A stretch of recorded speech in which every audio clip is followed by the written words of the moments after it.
I'm Mehak Chawla, art educator, Bharatanatyam dancer, and disciple of Guru Srimati Geeta Chandanji. Let's discuss about the folk theatre. Begin with Ramamam, which is the folk theatre of Uttarakhand state. It is a multi-form cultural event combining theatre, music, historical reenactment, and traditional oral and written narratives. It is celebrated every year in the month of Baisakhi, which is in month of April, in the courtyard of Bhumiyal Devta temple located in Chamoli district of Uttarakhand. Especially the mask dance performed by the Bhandaris communities. Ramamam has also been included in UNESCO representative list of the intangible cultural heritage of humanity. Now we move to Ras Leela. Ras Leela is based exclusively on Lord Krishna legends. It is believed that Nanda Das wrote the initial plays based on the life of Krishna. In this theatre form, the dialogues in prose combine beautifully with songs and scenes from Krishna's pranks. Let's move to Jatra. It is a type of musical theatre performed in fairs in honor of deities or on the occasion of religious rituals and ceremonies. The dance drama is a famous folk drama of Bengal state. Krishna Jatra became specially popular due to the influence of Chaitanya. With time, worldly love stories have also found a place in Jatra. In the past, Jatra was more musical, but later dialogues also started being given importance. In Jatra, folk drama, the actors themselves describe the changes of the scene and the place. Speaking of Bhavai now, it is a traditional theatre form of Gujarat and southern region of Rajasthan. It is partly recreational and partly a ritual offering to goddess Amba. Navratri festival is celebrated with Bhavai in the courtyard of Ambaji temple near Mount Abu. Amba is the presiding deity of Bhavai. The instruments which are used in Bhavai are bhungal, tabla, flute, pakhavat, rabab, sarangi, manjira, etc. It is a theatrical theatre performed in village courtyards, often with social messages. Now let's study about March. It is a theatre form of Madhya Pradesh. The term March is used for stage itself, and in this theatre, from songs are given prominence in between the dialogues. The term for dialogue in this form is bol and rhyme. In narration is the term vnag. The tunes of this theatre forms are known as rangat. Now let's study about Bhavna. Bhavna is a traditional theatre and popular theatre which is in musical form and is done in Assam. Written in the beginning of 16th century, it is a unique creation of great Saint Shankaradev. The drama group composed by Srimant Shankardev and Mahadev together and was named as Ankiya Nat. We can see the glimpse of cultural Assam, Bengal, Odisha, Mathura, and Brindavan in this dance drama. In this form, the narrator, called Sutradhar, who begins the story, and the actors, called Bhoriya. The performance of Ankiya Nat is called Bhavna. Bhavna is often staged in sections, is mostly written in Assamese and Brajwali language.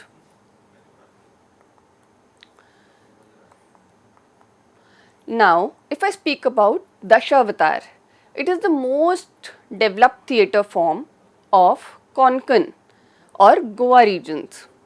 The performers personify the 10 incarnations of Lord Vishnu, the god of preservation and creativity. The 10 incarnations are Matsya, Kurma, Varaha, Narsimha, Vamana, Parshuram, Ram, Krishna, Buddha, and Kalki. Apart from stylized makeup, the Dashavatar performers wear masks of wood and paper mache while performing. Speaking of Krishnatam now, it's a folk theatre of Kerala which came into existence in the middle of 17th century AD under the patronage of King Manavada of Calicut. Krishnatam is a cycle of 8 plays performed for 8 consecutive days. The plays are Avataram, Kaliya Madana, Ras Krida, Kamsavat, Swayamvar, Banayut, Vividhavadam, and Swargohana. The episodes are based on the theme of Lord Krishna, his birth, childhood pranks, and various deeds depicting victory of good over evil. Speaking of Mudiyettu, Mudiyettu is a traditional form of Kerala. It is usually performed only in Kali temples in Kerala. As the oblation to goddess, it depicts the triumph of goddess Bhadrakali over the Asur Darika. It was included in UNESCO representative list of intangible cultural heritage of humanity. This is the second art from Kerala after Kudiyattam to be included in this list.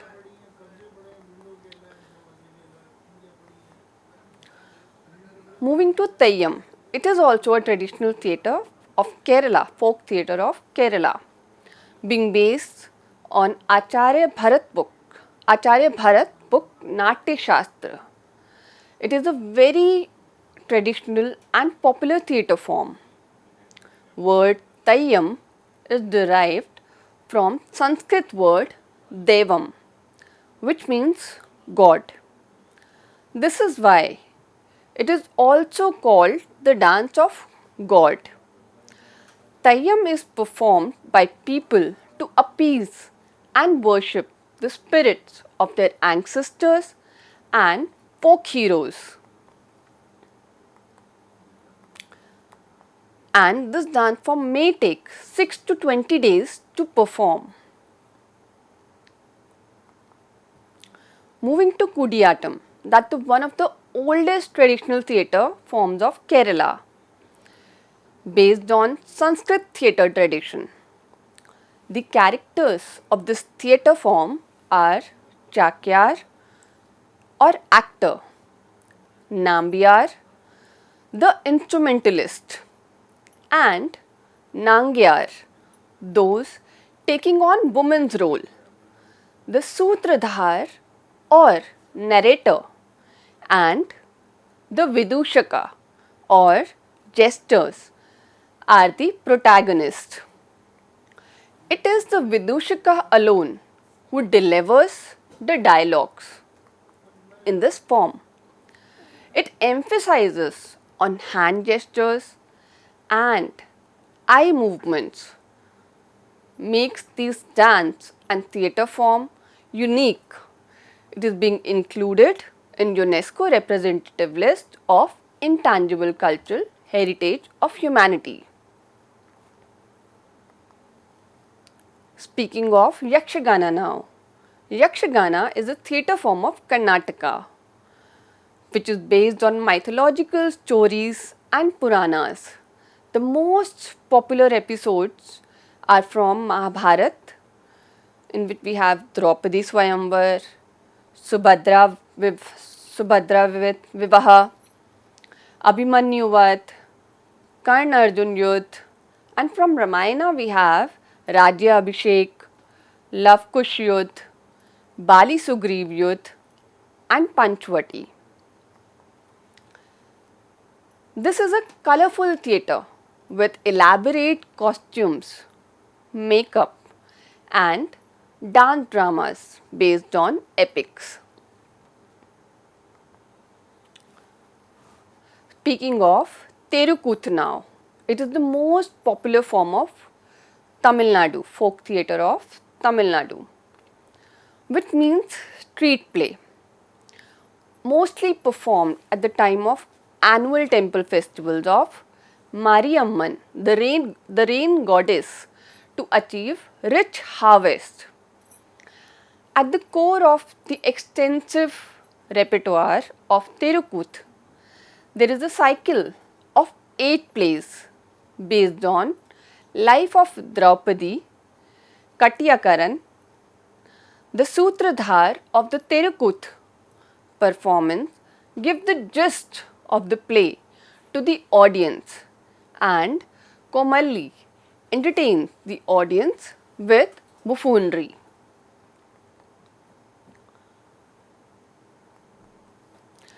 Folk theatres has historically been a medium of communication, spreading religious stories but also questioning social norms. Now if I speak about music and song of folk and theatre, folk and tribal, the music and song is learned through hearing. It is disseminated within families and restricted social networks such as the clan and the tribe, and are performed primarily by and for the members of the tribe alone.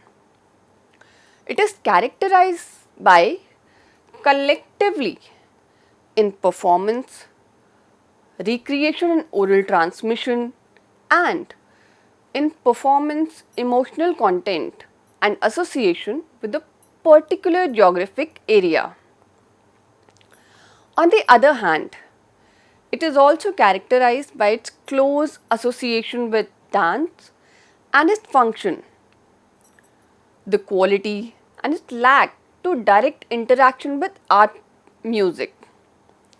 In order to survive, a folk music or song must be accepted by the community and in some way reflect that community's values and taste. The composers are usually anonymous, but anyone is free to vary and embellish or simplify the original models as they are handed down from generation to the next. Most traditional folk melodies are monophonic, having one part, and strophic, having repeated stanzas, often with 4 lines. Rhythm in folk music and songs often depend on the local language and its pattern of emphasis. Music and song often embody aspects of a tribe's characteristics, individual tunes, song lyrics, Drum patterns and musical styles of each tribe are unique, as are the steps and styles of their dances. Folk and tribal songs are characterized by their appropriateness to each of the different seasons and activities carried out during those seasons. These different classes of songs are distinguished from one another mainly by their differences in interval, rhythm, and modulation of voice, and also by the peculiar vociferation with which a song or part of the song is begun or ended. The songs can be divided into two general categories, which is dance song for various festivals and function songs, which are for rites or rituals. The dance songs are primarily performed in accompaniment to their dances, either for the various festivals during the year, as per seasons, and on occasions like birth, puberty, adulthood, marriage, death. No tribal song is devoid of any meaning, for they bring out the poetic patrimony of the tribe, sentiments and emotions, dreams, hopes, and aspirations in life. The functions can be amusement and recreation, sanction of folk and tribal customs, emphasizes on standards of conduct and assertion of values. Now, we are going to discuss about the cultural role of folk performing arts. They are the collective expressions. Unlike classical arts, where a trained soloist performs, folk art belong to community. When they all come together and celebrate, they serve as education, teaching values, myths, and history orally. They are functional and linked to agriculture, fertility, rituals, harvesting, or healing. They act as entertainment, bringing communities together during the festivals. Now, if I speak about the contemporary relevance and preservation of the folk arts, today folk performing arts face challenges. Urbanization, migration, and declining interest among the younger generation. However, they are also being revived through cultural festivals, government programs, and digital platforms. As students and lovers of art, it is important for us to not only admire classical and modern forms, but also support these grassroots traditions. They remind us of our roots, resilience, and diversity. In conclusion, the folk performing arts of India are not merely artistic expression meant for entertainment. They are deeply interwoven with the rhythm of life itself. Each song, dance, or ritual carries within it the memory of a community, its myths, legend, history, and values passed down across generations through oral traditions. They are collective experiences uniting people in festivals, agricultural cycles, marriages, and rituals, thereby strengthening the social fabric of village life. Moreover, these arts reflect a profound relationship with nature where every harvest dance, every invocation to deity, and every drumbeat celebrates the land, the season, the cycle of life. They are also spiritual in essence, often blurring the boundaries between worship and performance, reminding us that for these communities, art is inseparable from faith. At the same time, folk traditions are not static, they continue to evolve and adapt, finding space on national and international platforms while still retaining their authenticity. Today, they serve not only as a cultural markers but also as sources of livelihood, pride, and global recognition for the communities that nurture them. Ultimately, when we witness a folk performance, whether it is the graceful Rauf of Kashmir, spirited Bihu of Assam, joyous Garba of Gujarat, or the rhythmic Kumi of Tamil Nadu, we are not just watching an art form, we are experiencing the heartbeat of India itself, diverse yet unified, simple yet profound, local yet universal.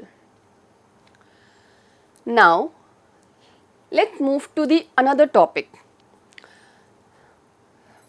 which is the dance of India. Collectively, if I speak about the dances of India, it has come out from Rig Veda. From the five Vedas, from the four Vedas, we have Rig Veda also. The fifth Veda is Natya Veda, which is for dance, which we will discuss later. So, speaking of Rig Veda, it mentions dance as Narti and Dansiyus as Nartu and compares the brilliant dawn usas of a brightly attrived Dansiyus. In the Brahmanas, Jaminya and Kaustiki, dance and music are mentioned together. The epics are full of references to dances on earth and heaven. Like music, Indian dance has also developed a rich classical tradition. It has a great power of expression and emotions while telling stories. In India, the art of dancing may be traced back to Harappan culture. The discovery of the bronze statue of a dancing girl testifies to the fact that some women in Harappa performed dances. In traditional Indian culture, the function of dance was to give symbolic expression to religious ideas. The figure of Lord Shiva as Nataraja represents the creation and destruction of the cosmic cycle. The popular image of Shiva in the form of Nataraja clearly shows the popularity of dance form on the Indian people. There is not a single temple, at least in the southern part of India, which does not show the sculptures of the dancer in their different forms.